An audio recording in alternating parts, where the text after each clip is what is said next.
Di dalam buku ini, Schenker menjelaskan tentang dampak COVID-19, karena kita ketahui COVID-19 ini menyebabkan dampak yang multidimensi ya. Hampir seluruh aspek kehidupan terkena dampaknya. Oleh karena itu, untuk mengantisipasi masa depan pasca terjadinya COVID-19, menurut Schenker, dibutuhkan seorang futuris di dalam organisasi, baik organisasi swasta maupun organisasi negeri. Apa tujuannya? Tujuannya adalah untuk mempersiapkan kedatangan masa depan yang tidak dapat diprediksi secara historis. Kemudian, di dalam buku ini, tema yang tersedia 21 tema ini, Schenker menjelaskan secara apik tentang masa depan. Yang pertama misalnya, dalam hal pekerjaan, Schenker menjelaskan ada dua kategori jenis pekerjaan yang akan laris digandrungi oleh publik di masa depan. Yang pertama adalah perawat kesehatan, yang kedua adalah tenaga medis. Kemudian, metode bekerja di masa depan itu terbagi kepada dua polarisasi. Yang pertama adalah bekerja secara jauh, remotely work. Yang kedua adalah bekerja secara fleksibel atau flexibility work. Yang kedua, masa depan pendidikan. Schenker memprediksi di masa depan metode pendidikan itu berbentuk daring atau online, sebagaimana yang sudah kita jalanin saat ini. Kemudian, lahirnya homeschooling, sistem pembelajaran yang diakses dari rumah masing-masing. Yang ketiga, masa depan energi. Masa depan energi itu menyebabkan meningkatnya permintaan listrik, baik di sektor industri maupun di rumah tangga. Kemudian menurunnya bahan bakar minyak yang berasal dari fosil. Nah, sehingga kendaraan-kendaraan masa depan itu akan menggunakan bahan bakar listrik ketimbang bahan bakar yang terbuat dari fosil. Yang keempat, masa depan keuangan global.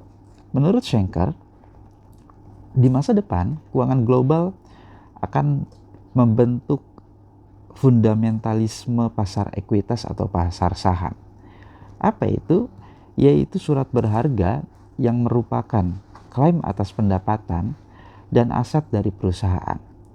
Yang kelima, masa depan real estate atau kredit-kredit perumahan. Menurut Schenker, kredit-kredit real estate di masa depan itu akan menurun karena masyarakat melakukan transaksi keuangan atau e-commerce itu dari rumah masing-masing. Sehingga yang dibutuhkan adalah bukan real estate, tetapi adalah ruangan pergudangan untuk menyimpan barang dan pusat distribusi. Selanjutnya, poin ke-6, masa depan pertanian. Nah, ini menarik. Di masa depan, menurut Schenker, beliau memprediksi pertanian adalah lambang dari industri esensial. Karena satu-satunya industri esensial yang tidak terkena dampak COVID-19 adalah pertanian. Mengapa? Karena pertanian merupakan bahan pokok kehidupan. Kita tahu misalnya, beras, padi itu merupakan makanan pokok umat manusia. Roti-roti yang terbuat dari gandum juga sama. Nah, di tengah kepanikan atau ketakutan masyarakat global terhadap stok makanan, maka pertanian di masa yang akan datang itu relatif akan terjaga. Yang ketujuh, masa depan rantai pasokan. Menurut Schenker, beliau memprediksi rantai pasokan makanan akan semakin membaik. Apa indikasinya? Indikasinya adalah lahirnya regulasi-regulasi pemerintah guna menopang stok dari pangan tersebut, sekaligus meningkatnya insentif finansial bagi para pekerja di sektor penjaga stok pangan. Kedelapan, masa depan media. Nah, di dalam buku ini Schenker relatif pesimis melihat masa depan media. Kenapa? Karena menurut Schenker, di masa depan kebenaran subjektif, realitas subjektif, identitas subnasional. Kemudian informasi itu sangat terindividualisasi sehingga semakin memperbesar skeptisisme terhadap sebuah fenomena tanpa dasar. Poin selanjutnya, masa depan hubungan internasional. Schenker memprediksi bahwa akan terjadi perang proksi adik kuasa. Jadi menurut Schenker ada dua kekuatan besar saat ini, yaitu Amerika Serikat dengan Cina. Maka akan terjadi proxy wars. Apa itu? Terjadi konfrontasi antara dua kekuatan dunia dengan pengganti baru. Apa tujuannya? Agar menghindari konflik secara langsung yang dapat memberikan dampak yang lebih besar. Masa depan politik. Menurut Schenker, akan lahir inovasi politik yang lebih dinamis dan lebih canggih. Hal ini terbukti akan ditemukannya inovasi-inovasi dalam hal pemilihan umum, misalnya voting elektronik, sehingga hasil pemilu itu dapat diketahui secara cepat. Kemudian masa depan kepemimpinan.